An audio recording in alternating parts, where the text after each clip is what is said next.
So thank you so much, Dr. Mokaya, for your time. Yes. This as we mark Food Safety Day, Yes. World Food Safety Day in the world. Yes. So let's start. What does it mean? What does World Food Safety Day actually mean? Yes. Thank you, Brian. Thank you for the opportunity to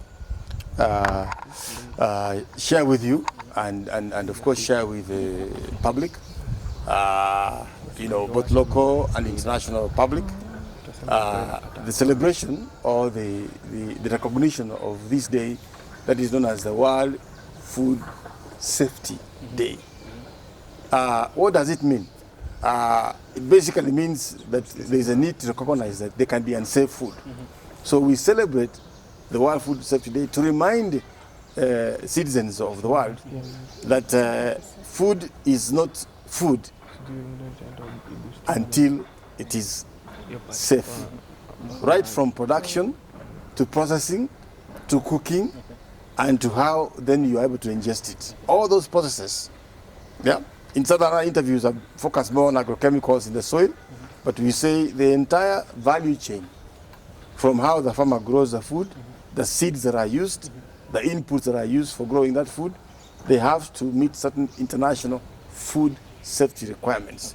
The one space, Brian, which I like to focus on, which unfortunately is not that much highlighted, is a space of use of agrochemicals, some of which are very toxic, to grow food, both below the soil and above the soil. I'll pause there for now. Now, listen, you've mentioned something very important in terms of how we grow the soil determines whether it's going to be safe or not. Yes. And I just want to ask, this country Yes. right now in Kenya, Yes. we use agrochemicals. Something Yes. you just mentioned. Yes. Yes. Does that then make our food unsafe Yes. entirely? Yeah, thank you for asking that question. To a large extent, Brian, let me shock you and surprise you. Yes, yes, and yes again. Why? Most of those agrochemicals that we use to grow food here actually damage the soil microorganisms. I don't want to go into the chemical details. We call them mostly two big groups of organophosphates and organochlorides. Largely used, 80% of the chemicals we use to grow food are in those categories. Lakini hiyo terminology ni scientific detail. Kitu cha muhimu ni ya kwamba kuna njia, there are two food systems. Yeah? Kuna hiyo system ya kukuza chakula kutumia hizo external, zinakuwa manufactured, zinatengezwa, unazinunua, unazileta, alafu unazitumia kukuza chakula. It's actually growing food, I could say, by using a killing approach. Herbicides ni zile kemikali ambazo unamwaga, for example, kama ni shamba, zinaua weeds. Lakini ukumbuke, zinaua weeds pamoja na zile microorganisms ziko chini ya udongo. Many of them products, related to chemicals, the group of Roundup, watu wanazielewa hizo. Herbicides zinaua weeds and plants. But kitu ambao Wakenya wajui, hizo kemikali don't just kill weeds. They also kill any living plant material and some bacteria that are found in the soil. Kwa hivyo ukizitumia, mmea utaonekana vizuri, lakini mwishowe zile microorganisms ambazo zinasaidia ku-extract nutrients kwa chini ya udongo, tuongee chini ya udongo, zinaendelea kufifia, mwishowe zinakufa. Na hizo microorganisms ndizo zinachukua hizi madini ndogo ndogo. Unajua tuseme kwa sababu kwa NPK, yeah? Ni nitrogen, phosphate and potassium, isn't it? Hizo ndizo sana kwa fertilizer, ndizo sana zinatumika. Lakini watu wanasahau ya kwamba mwili wa binadamu kuwa na afya njema anahitaji, he needs some of those other microorganisms, some of these products, mixed Kiswahili so people can understand. Those other products like selenium, manganese, zinc, magnesium, in small quantities, they are also required for the body to ingest through the root system so that the plants are healthy. And when plants are healthy, Brian, it is unlikely that they are going to have pests attacking them. And because of that, let me just finish that point. This is why, because they are weak, most of these plants, when they grow, they are infested by pests. So when they are infested by pests because they're weak, then you require to go to the agrovet and buy a chemical, another chemical again, to spray so that the chemicals can do what? I mean, the pests can do what? Can die. So it's a vicious circle. Okay. When you eat those foods which are nutrient deficient, yeah, as Brian or as myself, we don't get the nutrients because we miss them from the soil. Because of that, we have a weak system, sometimes resulting in a weak immune system, and resulting in what we call metabolic imbalance. Metabolic imbalance ikiingia, kuna inflammation ikiingia, then you manifest in diseases like diabetes, blood pressure, cancer, and so on and so on. Are you seeing how everything is related? Exactly. Now, which actually leads me to the question that, or rather, it's the answer to the question that I wanted to ask you about. What are, with using all this fertilizer or artificial means of actually planting our crops and all that? Yes. Do we stand to lose in terms of when it comes to our health? Because yes, we're all talking about food safety. Yes. But if the process that we are using to plant that food is actually unsafe, yes, what do we plan to lose yes. in the long run? Yes. In the long run, I can tell you without fear of contradiction, Brian, we stand to lose everything. From our health, from our economic ability, to our soil health, to our diversity of those bees and pollinators that these chemicals kill, what we call biodiversity. And eventually, because these chemicals are produced in factories where they emit carbon products, what we call greenhouse emissions, gas emissions, we stand to lose an environment of a stable ecosystem. The climate change is a manifestation of that. Now let me explain what I've just said in different words. If there is no food safety, there cannot be food security. Yeah?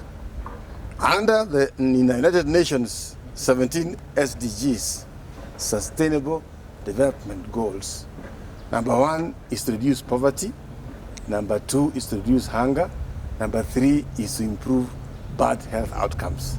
Are you seeing how food safety is at the heart of this? Exactly. There is no food safety, there is no food security. Yeah, if there is no food security, poverty and other manifestations of an unbalanced health and economy arise. And this inform the other 15 or 14 Sustainable Development Goals. So it is the entire ecosystem that we lose. The health of the entire ecosystem is lost if we don't focus on ensuring safe food. That's how big this day is today, Brian. Which actually, you answered actually the next question that I was yes. Because I was trying to link that to food security. Yes. You just mentioned that. And as a country, then that has been a challenge for us. Yes, big challenge. Yeah, from where you sit, yes. How do we get away from that and just be safe in terms of the food that we consume and also ensuring that we have food security in the long run? Thank you, Brian, for asking that question. And I like the citizens who are listening to listen very carefully.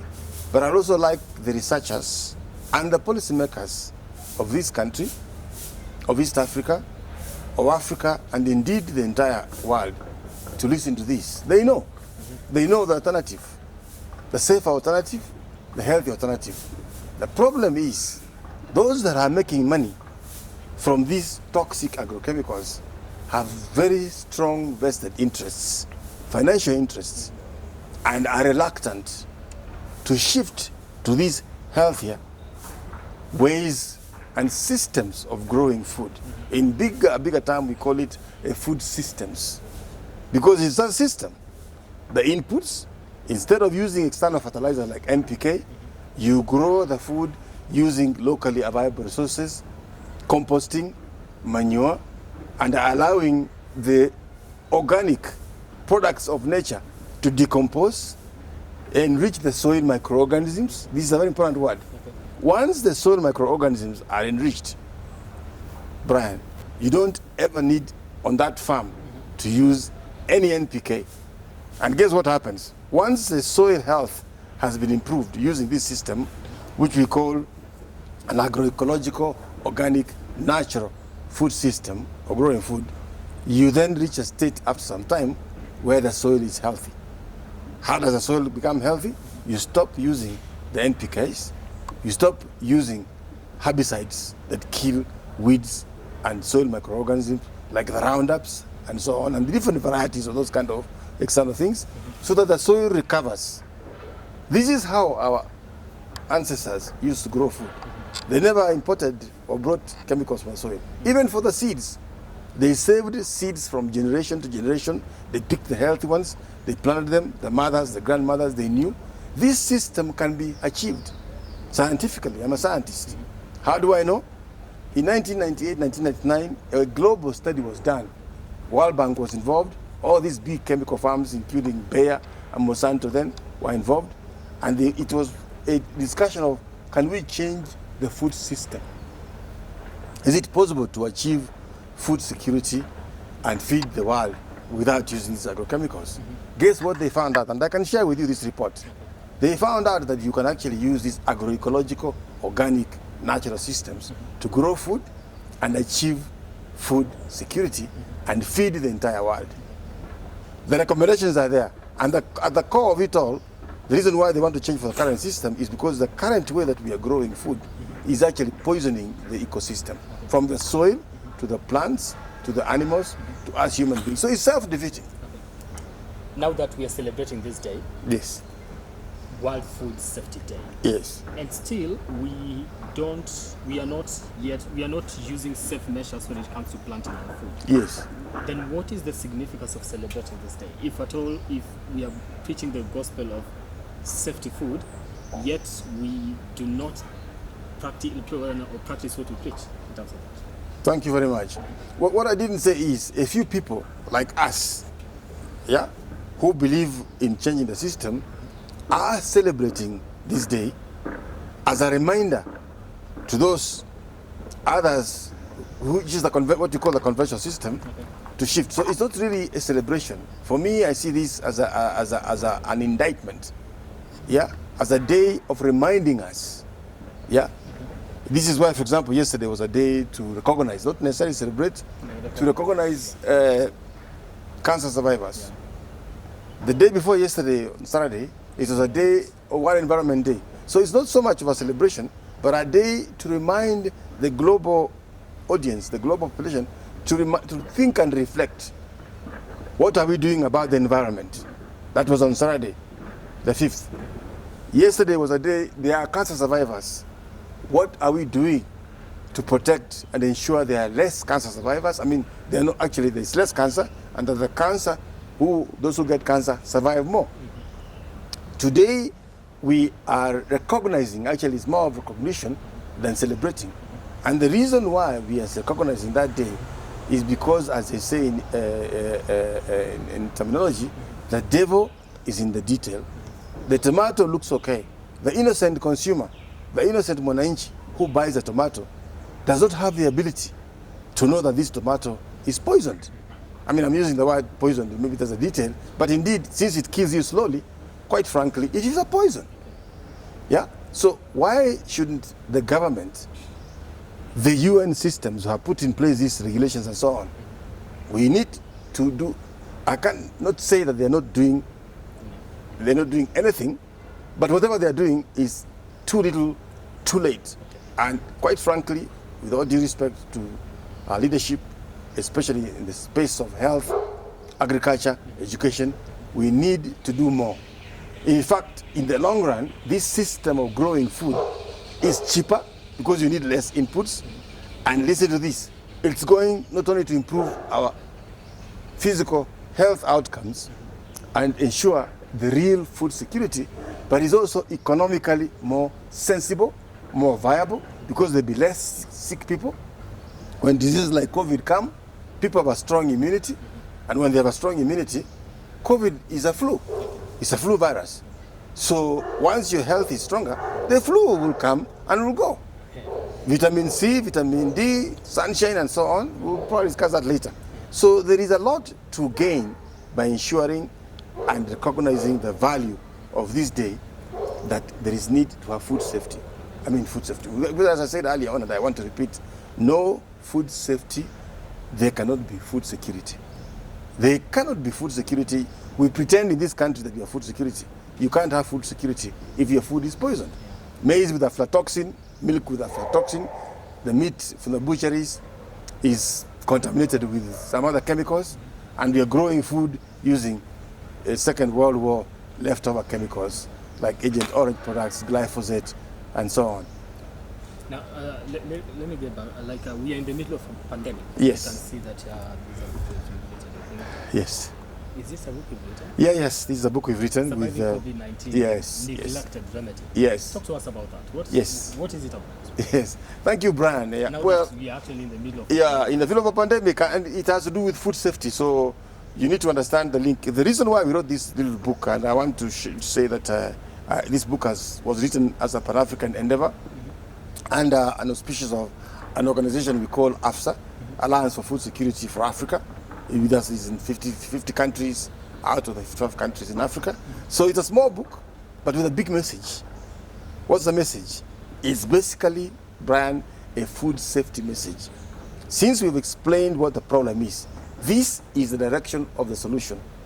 The study that was done in 1998, 1999, ISSS TDS, the International Agricultural Assessment Knowledge on Food Systems. I can't remember full details right now. Basically said, let us shift to growing food by recognizing the local small-scale farmer, by adopting a variety of the indigenous foods, the tereres, the sagas, the pumpkin seeds, the mitos. Eat the root foods for carbohydrates, the sweet potatoes, as you can see, they're reflected here. The peas, the groundnuts, the yams, the moringa, the terere.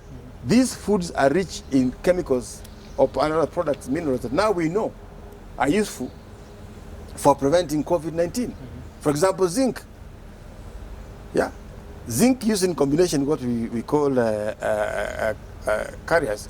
Once it enters your cell system, it blocks the entry of flu virus, including SARS-2, which is the COVID-19 virus. And so if you're exposed to the virus, you can get the infection, meaning if you're tested, you'll be positive, but this is with Brian. There will be no symptoms. If at all there are any, a little flu, a little weakness for 2-3 days, and you're good to go. So this food, that the remedy that is being neglected is actually the food that... Thank you very much. The remedy that is being neglected is a food which strengthens your immune system. But safe food, that's the thing. That's the thing. The most important thing about this food is not just variety and diversity, but also it has to be safe food. Are you seeing how this day is very, very important? It can be variety and healthy, and nutritious rather, but for it to be completely healthy, it also has to be grown without the use of those toxic agrochemicals. You got it there. Because that's very important, because people can see tomato looking healthy and so on, but the devil is in the detail. Because some of these chemicals are water soluble. In other words, they can be in water, they can be in air. You know, they're in water, they evaporate, they go to the sky, and then they rain down. They come out part of the rain. So I know it's difficult. People say, Dr. Mokaya, we can't do this overnight. Yes, we cannot do this overnight, but we need to deliberately put policies in place to shift how we grow food from using a killing approach to using a co-creation approach where we work with nature instead of working against nature. Because in the long run, if we work against nature, we will lose. The entire health of the ecosystem is hinged on safe food. And for COVID, let me just repeat this one again. I agree with what WHO says, that wear a mask, keep social distance. Not social distance, keep physical distance. Keeping distance here, not wearing a mask. The environment here is safe. And finally, sanitize. They should have gone a bit further back and added one more step. Eat the right, nutritious, variety, safe food, which we call the inner mask. So, in terms of my conclusion for the food safety day, let the food that you eat from inside be safe, and treat it as a mask. So wear the inner mask before you wear the outer mask. Brian, are we together? Wear the inner mask before you do what? You wear the outer mask. And as we wind up, Yes. yeah, somebody will be watching you right now. Yes. And they're wondering. Now, Dr. Mokaya has said the food that is Mama Mboga is selling out there is not safe for me because of chemicals and all that. Now, how do I make sure that I consume safe food? Because I don't want to be sick. Yes. Where do they go from there now that the government is a little bit reluctant probably Yes. in dealing with that issue? Yes. And it will not be speedy. Yes. Somebody at home Yes. wants to consume safe food. What do Yes. Yes. Yeah, well, it's a difficult question to answer. We must start from somewhere. First of all, let us recognize the problem that some of the food we are eating is unsafe. You asked me earlier on, how do you know whether this food is unsafe or not? You will not know. It's not easy to know. So the only thing you can do, I can tell you as an individual, Brian, know your Mama Mboga. Know where Mama Mboga gets this food from. If you're not able to know where Mama Mboga gets this food from, at least find a way of growing your own food. This is another challenge. But more importantly, we need to request our government to put in place systems to make sure that when the food is grown, it is grown in ways that do not use these toxic external agrochemicals, but is rather we shift growing food towards agroecological, organic, natural systems that use less initially, and eventually we can win off. Some people have done this. You may say, Dr. Mokai, is this possible? Yes.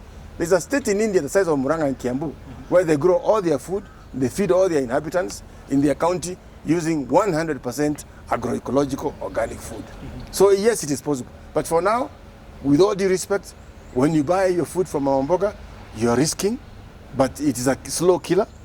You can't know, but if you want to know, make friendship with the Mama Mboga, know the source of your food, whether it's eggs or your sukuma or your tomatoes. It is important to take your own responsibility as we negotiate with government to also do a little more than it's doing. Right now, they're trying to do, but they need to do more. In my view, maybe around 20-30%, they have a 70% bit to ensure that the food that Kenyans eat is safe. Because without safe food, there cannot be food security. That will be a big job. You must start with ensuring that your citizens everywhere eat safe food grown using natural ecosystems that support the health of the ecosystem. Human health, plant health, soil health. There is no soil health, in summary. You can't achieve human health unless you ensure that soil health is achieved. And at the core of that is food safety. Thank you. Thank you very much. Dr. Mokaya. Thank you so much. Nashukuru. Appreciate it. Thank you. As we mark World Food Safety Day, the question that still lingers in the minds of Kenyans is whether the food that they are consuming at home is safe or not, considering the fact that it is hard to trace the sources of food that we buy at the market. It therefore becomes a personal responsibility to ensure that whatever you consume at home is safe. Brian Amwai, Look Up TV, Nairobi.